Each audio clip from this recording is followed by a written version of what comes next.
Subscribe చేసుకొని పక్కనే ఉన్న గంట సింబల్పై ఆల్ని క్లిక్ చేయండి. పారిజాతం జ్యోత్స్నాని బయటికి లాక్కొచ్చి నీకేమన్నా మతిపోయిందా?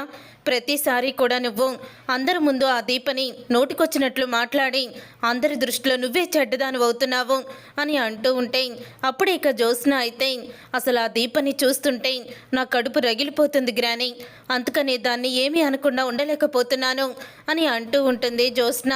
ఇంతలో దాసు అయితే వస్తాడు. ఇక దాసు వచ్చి పారిజాతం జ్యోత్స్న మాటలైతే వినేస్తాడు.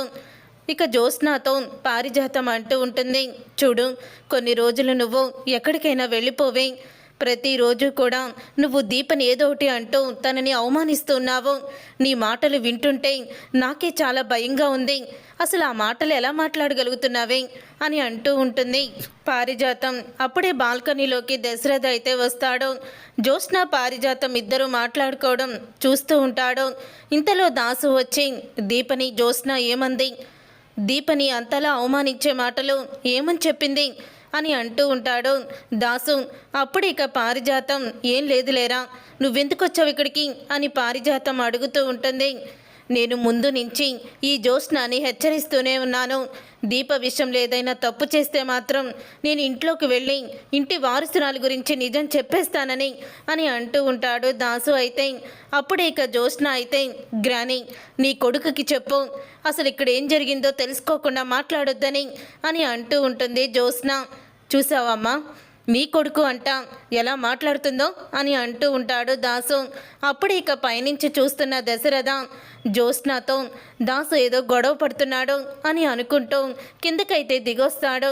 కిందకి దిగి వచ్చేసరికి అప్పుడే ఇక పారిజాతం అయితే అంటూ ఉంటుంది, రేయ్ నువ్వు నిజం చెప్తే జ్యోత్స్న జీవితం ఏమవుతుందో ఒక్కసారి ఆలోచించుకో, ఇంట్లో ఎవరికైనా సరే నిజం తెలిస్తే నేను జ్యోత్స్న ఇద్దరం కూడా రోడ్డు మీద అనాథల్లా నిలబడాలరా, నువ్వు పద ఇక్కడి నుంచి అని అంటూ ఉంటే లేదమ్మా ఈరోజు నేను అందరికీ నిజం చెప్పే తీరుతాను, రోజు రోజుకి జ్యోత్స్న చేసే దారుణాలు చూడలేకపోతున్నాను అని అంటూ ఉంటాడు దాసు.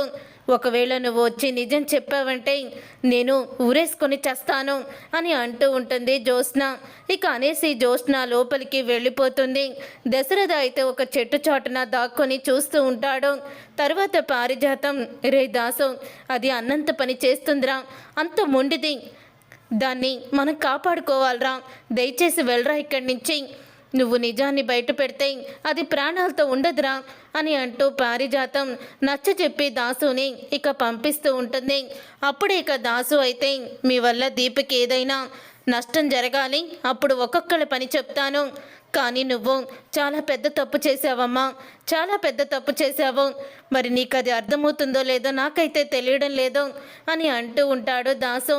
అప్పుడే ఇక దశరథ అయితే దాసుకు అన్ని నిజాలు తెలుసు, కానీ నా దగ్గర ఏమీ గుర్తులేనట్టు నాటకం ఆడాడు, ఇప్పుడు ఇవన్నీ కూడా దాసుకు తెలుసు కాబట్టి జ్యోత్స్న తనని ఎందుకు కొట్టిందో కూడా అది ఖచ్చితంగా గుర్తే ఉండుంటుంది, కూతురు నన్ను చంపడానికి చూసిందని ఎక్కడ నిజాన్ని చెప్పేస్తే నేను బాధపడతాను అని దాసు ఆలోచిస్తున్నట్టున్నాడు. ఈ రోజుతో ఆ నిజమేంటో నేను ఖచ్చితంగా తెలుసుకోవాలి అని వెంటనే దశరథ అయితే ఇక దాసుని ఫాలో అవుతూ అయితే వెళ్తాడు. అప్పుడు ఇక దాసు ఒక ప్లేస్కి వెళ్ళిన తర్వాత ఇక దశరథ అయితే కారులో వచ్చి దాసు ముందే కారు ఆపుతాడు. అప్పుడే దాసు అయితే కారులో నుంచి దిగుతున్న దశరథని చూసి అన్నయ్య ఏంటి ఇక్కడ కారు ఆపాడు, అన్నయ్య బాగున్నావా అని దాసు అడుగుతూ ఉంటాడు. ఏంటి నువ్వు ఎందుకో జ్యోత్స్నతో గొడవ పడుతున్నావు, ఏదో నిజాన్ని చెప్పేస్తాను అని చెప్తున్నావేంటి అని అడుగుతూ ఉంటాడు. దశరథ అయితే ఏం లేదన్నయ్య ఏం లేదు అని తడబడుతూ అంటూ ఉంటాడు దాసు. ఏం లేదంటున్నావేంటి, నువ్వు గట్టిగా నిజాన్ని చెప్తానంటే మొత్తానికి జ్యోత్స్న నేను ఊరేసుకొని చేస్తానంటుంది, మరి జ్యోత్స్న అంత మాట ఎందుకంది, ఏ నిజాన్ని బయట పెడతావని జ్యోత్స్న అంతలా భయపడిపోతుంది అని అడుగుతూ ఉంటాడు దశరథ. అప్పుడే ఇక దాసు అయితే అంటే తను నన్ను కొట్టింది కదా, ఆ విషయం ఎవరికైనా తెలిస్తే బాగోదని, మళ్ళీ ఎవరైనా ఏదైనా తనని తిడతారేమో అని భయపడుతుంది, అంతే అంతకు మించి ఏమీ లేదు అని అంటూ ఉంటాడు దాసు. అయితే మరి జ్యోత్స్న నిన్ను ఎందుకు కొట్టింది దాసు అని అడుగుతూ ఉంటాడు దశరథ. జ్యోత్స్న నిన్ను ఎందుకు కొట్టి చంపాలనుకుందో నాకు కూడా నిజం తెలీదు. నిన్ను అడిగితే ఏమీ గుర్తులేదు అన్నావు, కానీ నీకు అంతా గుర్తుంది. కానీ నా ముందు నిజాన్ని బయట పెట్టలేక నువ్వు నిజాన్ని చెప్పడం లేదంతే అని అంటూ ఉంటాడు దశరథ. ఆ మాట విని దాసు అయితే అదేం లేదన్నయ్య, నిజంగానే జ్యోత్స్న నన్ను ఎందుకు కొట్టిందో, నన్ను ఎందుకు చంపాలనుకుందో నాకు అస్సలు కూడా గుర్తులేదు అని అంటూ దాసు అయితే అప్పటికి కూడా నిజాన్ని బయట పెట్టడం. అప్పుడు ఇక దశరథ అయితే దాసు చెయ్యిని తీసుకొని తన తల మీద పెట్టి, ఈ అన్నయ్య అంటే నీకు ఇష్టమే కదా అని అంటూ ఉంటాడు దాసుని. అన్నయ్య, అదేంటన్నయ్య అలా అడుగుతున్నావు, నువ్వు నా ప్రాణానివి అని అంటూ ఉంటాడు దాసు. మరి అంతలా నన్ను అభిమానించి ప్రేమించే నువ్వు నా మీద ఒట్టేసి అబద్ధం చెప్పవని నేను అనుకుంటున్నాను. ఇప్పుడు నిజం చెప్పు, జ్యోత్స్న నిన్ను ఎందుకు చంపాలనుకుంది? ఏ నిజాన్ని బయట పెడతావని పిన్ని జ్యోత్స్న ఇద్దరు కూడా భయపడిపోతున్నారు. మేము రోడ్డున పడతామంటూ నిన్ను నిజం చెప్పకుండా ఆపుతున్నారు. చెప్పు, నా మీద ఒట్టేసి నిజం చెప్పు అని దశరథ అయితే దాసుకి షాకిస్తాడు. అప్పుడే ఇక దాసు అయితే, అన్నయ్య చెప్తానన్నయ్య, నీ మీద ఒట్టేసి నేను అబద్ధం ఎలా చెప్పగలను? లేదు, నిజాన్ని బయట పెడతాను. ఇన్ని రోజులు నీకు నిజం చెప్పపోవడానికి కారణం మన అల్లుడు కార్తీక్ అని అంటూ ఉంటాడు దాసు. ఏంటి అల్లుడు కార్తీక అని అంటూ ఉంటే, అవునన్నయ్య, నేను దాచిపెట్టిన నిజం కార్తీక్కి తెలుసు, దీపకి తెలుసు. ఇప్పుడు ఆ నిజం నీకు చెప్తున్నాను. ఎందుకంటే అల్లుడికి ఇచ్చిన మాట కన్నా నీ మీద వేసిన ఒట్టే నాకు ఎక్కువ, అందుకే నిజం చెప్తున్నాను. జ్యోత్స్న నన్ను చంపాలనుకుంది ఎందుకో తెలుసా అన్నయ్య? ఎందుకంటే జ్యోత్స్న నీ కన్న కూతురు కాదు అని అంటూ దాసు నిజాన్ని చెప్తాడు. అప్పుడే అది విని షాక్ అయిపోతూ దశరథ, ఏం మాట్లాడుతున్నావు దాసు?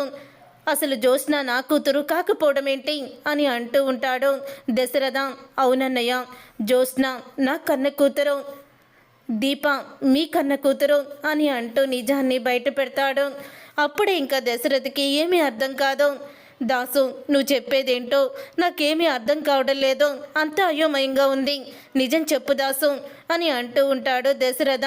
నేను చెప్పేది నిజమే అన్నయ్య. జ్యోత్స్న పుట్టినప్పుడు ఏం జరిగిందో తెలుసా? హాస్పిటల్కి ఒకే రోజు నా భార్య వదిన ఇద్దరు కూడా డెలివరీకి వచ్చారు.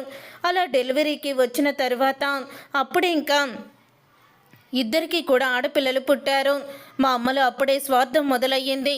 నాకు ఆస్తి ఇవ్వకుండా మెడపట్టుకొని శివనారాయణ గారు బయటికి గెంటేశారనే కోపంతో నా కూతురు ఆ ఇంటి వారసురాలుగా పెరిగి ఆస్తి మొత్తం నా కూతురికే రావాలని మా అమ్మ స్వార్థంగా ఆలోచించి మీకు పుట్టిన పాపని సైదులకిచ్చి చంపేయమంది. సైదులు ఆ బిడ్డని చంపలేక బస్టాండ్లో వదిలేస్తే కుబేరా పెంచుకున్నాడు. ఆ బిడ్డే ఆ పాపే దీప అని నిజాన్ని బయట పెడతాడు దాసు. ఈ విషయాన్ని నీకు చెప్పడానికి వస్తుంటేనే ఎక్కడ తను మళ్ళీ ఇంటి వారసురాలు కాదని మీకు తెలిసిపోతే ఆస్తి తనకి ఇవ్వరని స్వార్థంతో జ్యోత్స్న నన్ను చంపాలనుకుంది అని అంటూ నిజాన్ని బయట పెడతాడు దాసు. అది విని ఒక్కసారి కారు మీదకి చెయ్యి పెట్టి కుప్పకూలిపోయినట్టు ఇక కళ్ళు తిరిగి పడిపోతూ ఉంటాడు దశరథ. అన్నయ్య, ఈ మాట చెప్తే మీరు తట్టుకోలేరని ఇన్ని రోజులు నిజాన్ని బయట పెట్టలేదు. కానీ దీపకి మీరే కన్న తల్లిదండ్రులని తెలుసు, కార్తీక్కి తెలుసు. అందుకని ఎన్ని అవమానాలు ఎదురవుతున్నా, జ్యోత్స్న ఎన్ని అవమానిస్తున్నా కూడా వాళ్ళిద్దరూ కూడా ఇంట్లో నుంచి కదలకపోవడానికి కారణం అదే అన్నయ్య అని అంటూ ఉంటాడు దాసు అయితే. కానీ జ్యోత్స్న గురించి ఎందుకు బయట పెట్టలేదో తెలుసా? జ్యోత్స్న ఎప్పటికైనా మారుతుందని, బంధాల విలువ గురించి తెలుసుకుంటుందేమో అని అల్లుడే నన్ను ఏమీ కూడా చెప్పనివ్వకుండా ఆపాడు. జ్యోత్స్న ఏదో రకంగా మారి తను మనిషిలాగా ఆలోచిస్తుంది అని చెప్పి నన్ను నిజాన్ని చెప్పొద్దని నా దగ్గర మాట తీసుకున్నాడన్నయ్య అంటూ దాసు అయితే నిజాల్ని చెప్పేస్తాడు. చూశారుగా ఫ్రెండ్స్, రాబోయే కథలో ఖచ్చితంగా ఇలాగే జరగబోతుంది. మరి ఇలాగే జరగాలని మీరైతే కోరుకుంటున్నారా? దీపే తన కన్న కూతురని తెలుసుకున్న దశరథ ఏం చేయబోతున్నాడో, అసలు కథ ఎటువంటి మలుపు తిరగబోతుందనేది రాబోయే కథలో తెలుసుకుందాం. వీడియో మీకు నచ్చితే తప్పకుండా లైక్ చేయండి, షేర్ చేయండి, కామెంట్ చేయండి. మా ఛానల్ని సబ్స్క్రైబ్ చేసుకొని పక్కనే ఉన్న గంట సింబల్ ఆల్ అని క్లిక్ చేయండి. అప్పుడే మేము పెట్టే ప్రతి వీడియో మీరు మిస్ కాకుండా చూసేవచ్చు.